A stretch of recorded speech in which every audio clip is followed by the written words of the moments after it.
Terlambat bukan berarti dia tidak datang memberikan pertolongan.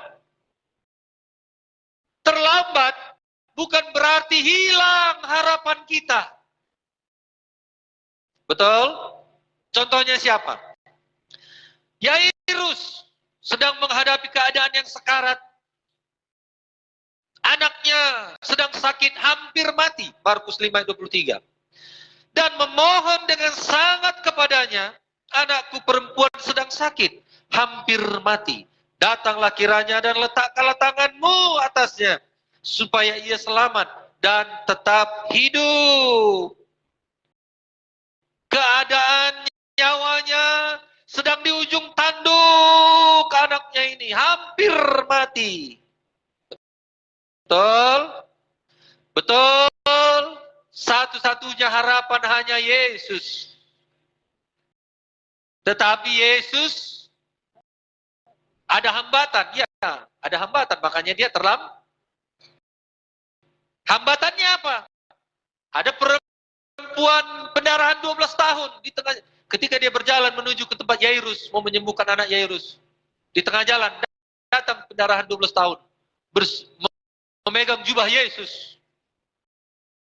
Lalu dia berhenti, dia selesaikan tugasnya untuk menyembuhkan pendarahan 12 tahun.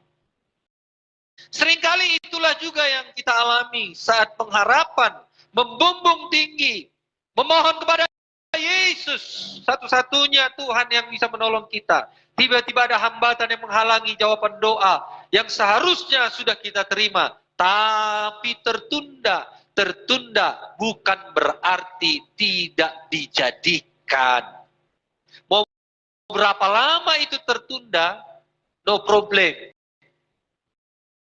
Yang jelas, indah pada waktunya. Amin. Haleluya. Berkat yang seharusnya sudah ada di tangan kita, terasa terbang melayang ketika kembali. Saudaraku yang kasih, kita teringat, ya, tidak ada pertolongan Tuhan. Saudaraku yang kasih, terlambat pertolongan Tuhan. Seringkali saudaraku kita takut, kita khawatir, ya, kita merasa lemah iman. Jangan biarkan itu. Berdoa terus, percayai terus, amin. Jangan menyalahkan siapapun. Selagi Yesus mengurus perempuan yang sakit pendarahan, saudaraku, yaitu pendarahan 12 tahun, datanglah orang membawa kabar bahwa anak Yairus sudah mati. Sudah mati, Tuhan, anak Yairus. Kenapa lama kali kau, Tuhan? Kadang-kadang begitulah beratnya yang datang kepada kita. Betul nggak? Betul nggak? Betul nggak? Sudah meninggal dia, Tuhan. Kenapa kau lama kali datang? Sudah meninggal dia. Sudah putus harapan. Sudah nggak ada harapan. Sudah nggak ibadah dia, Tuhan, karena menunggu terlalu lama. Sakitnya nggak sembuh-sembuh. Berkatnya nggak datang-datang. Jodohnya nggak datang-datang. Bukan nggak datang. Saudara yang kasih, mungkin kita mengalami ini. Dan itulah yang membuat kita merasa berat hidup kita menjalani hidup kita ini. Itu yang terasa berat kita rasakan, yang kita alami. Karena Yesus kadang datang terlambat. Tidak ada lagi gunanya Tuhan, katanya. Tidak ada lagi gunanya berharap. Tidak ada gunanya lagi berdoa. Kita terdiam. Kita membisu, menyesali semua yang terjadi. Sudah banyak yang kuperbuat Tuhan. Tetapi kenapa ini yang terjadi? Itu sering sekali terlontar. Kita kecewa. Kita menyesal. Kalau masalah kecewa, saya lebih banyak kecewa saya, saudaraku. Kecewa kepada Tuhan, ya. Bagaimana Bagaimana dengan saudara? Banyak kecewa saudara? Banyak juga mungkin ya. Kadang-kadang ini seperti ini yang dialami anak Yairus ini. Tapi jangan biarkan roh kecewa itu hinggap di dalam hati dan pikiranmu. Jangan biarkan itu terlalu lama di sana. Bangunlah, bangkitlah. Itu yang mengangkat kita naik tinggi. Yang mengangkat berkat kita. Ingatlah anak Yairus mati. Lalu kecewa, nggak ada gunanya. Betul? Betul? Jangan kecewa. Tenangkan hati, duduk di bawah kaki Tuhan, sembah Dia. Tuhan, apa yang sedang terjadi, aku sembah Kau. Haleluya. Haleluya. Tenang, supaya engkau bisa berdoa. Tenang, supaya engkau bisa menghadapi persoalanmu. Tenang, kalau kita sudah berdoa, kita bisa menghadapi persoalan kita. Maka kita bisa menjadi pemenang dalam segala hal perkara dalam hidup kita. Haleluya. Saya rasa ini yang paling berat yang kita alami. Yesus kadang datang terlambat. Sehingga kekecewaan yang ada di dalam, sakit yang ada di dalam, kecewa yang ada di dalam, kepahitan yang ada di dalam ini, itu kendali iblis. Jangan biarkan itu. Amin. Akhirnya apa? Ini dia, akhir ending yang baik, yang sangat melegakan dan memberi sukacita. Tuhan Yesus membuktikan kemampuannya, anak Yairus itu dibangkitkan dari antara orang mati. Haleluya! Haleluya! Ini dahsyat sekali. Ini rahasia firman yang Tuhan singkapkan kepada kita. Supaya kita jangan mundur selangkah pun, sedetik pun mengikut Tuhan. Seberat apapun pergumulan yang kita hadapi. Sebesar apapun kekecewaan itu. Jangan biarkan. Karena Tuhan sanggup menghidupkan yang sudah mati. Matikah usahamu, Tuhan sanggup hidupkan. Matikah orang yang tidak mau kirim salam bagi saudara yang jomblo? Gak ada lagi, sudah mati.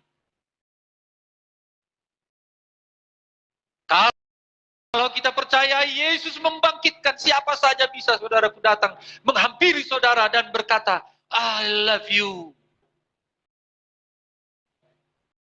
Yang jomblo, amin. Jangan sedih hatimu. Tuhan sanggup mengubahkan yang mati itu.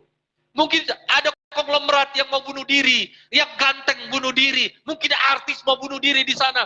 Diobakan Tuhan, ngapain kau bunuh diri? Oh, anakku tidak rasmi itu belum ada jodohnya, pergi kau ke sana. Amin. Pergi ke sana, pergi.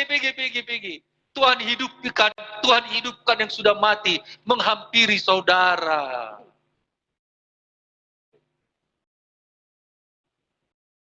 Banyakkah utang saudara? Bayar. Dari mana uangnya, Pak? Tuhan sanggup menghidupkan yang sudah mati. Haleluya. Nggak yakin? Tuhan sanggup menghidupkan yang sudah mati. Yakin? Saya terkesan kesaksian Upung Tesa. Dia mau beli bibit, gak ada uang. Segan, dia mau minta sitoke. Mau nanam bawang, mau beli pupuk, ya, kurang uangnya. Gak ada uang lah, begitulah ceritanya. Segan dia mau minta anaknya. Anaknya mau 10 juta pun diminta, adanya itu. Tapi segan dia. Tapi Tuhan tahu kerinduannya. Amin. Berjalan dia, saudaraku. Rupanya ada uang diikat. Karena kena hujan. Sudah dilindas-lindas sepeda motor. Ya. Sudah jorok uangnya itu. Dia jalan, nggak mau diantar. Jalan kaki dia ke simpang. Toy mah asa olahraga inna rohana. Ah, ini yang kayak gini ini perlu dipelihara ini. Kerohaniannya. Amin. Haleluya. Jalanlah dia dari gang ke gang, motong-motong jalan. Matanya memang kalau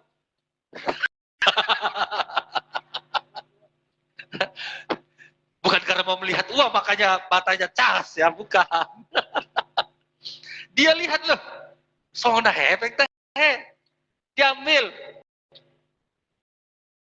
dibuka, betul uang 3 lembar, uang merah. Amin. Iya, saudaraku, Tuhan sanggup. Tuhan itu sanggup. Tuhan itu tahu apa masalah kita. Tuhan mampu menghidupkan yang sudah mati. Jangan katakan terlambat kau Tuhan, mula maho. Jangan. Banyak kita kadang-kadang begitu kita suruh pulang Tuhan kan. Sudah mati anakku Tuhan. Gak ada lagi kau gunanya datang, mula maho. Tadinya sakit keras, sekarat dia. Udah mau mati dia, sekarang terlambat kau. Gak ada lagi gunanya. Anakku ini satu-satunya Tuhan. Inilah harapan hidupku. Sekarang dia sudah mati. Bayangkan anak sudah mati. Bagaimana kecewanya dia kepada Tuhan. Bagaimana kecewanya saudara menghadapi kehidupan saudara. Yang mungkin saudara satu-satunya khotbah Bapak Pendeta Eko itu katanya, Tuhanlah yang mengendalikan hidup. Okelah Tuhan, ku kendalikan hidupku, kaulah Tuhan segalanya, aku sungguh-sungguh ikut engkau. Tahu-taunya ini seperti anak Yairus. Saudara yang kasih, masih ada pertolongan Tuhan. Jangan mundur. Jangan menyerah. Amin. Apa yang sudah mati, saudara anggap sudah mati. Apa yang saudara anggap tidak ada lagi pertolongan, hari ini sampaikan kepada Tuhan. Ampuni aku Tuhan, selama ini mati imanku. Gak yakin aku Tuhan akan engkau. Ampuni Tuhan. Haleluya. Haleluya.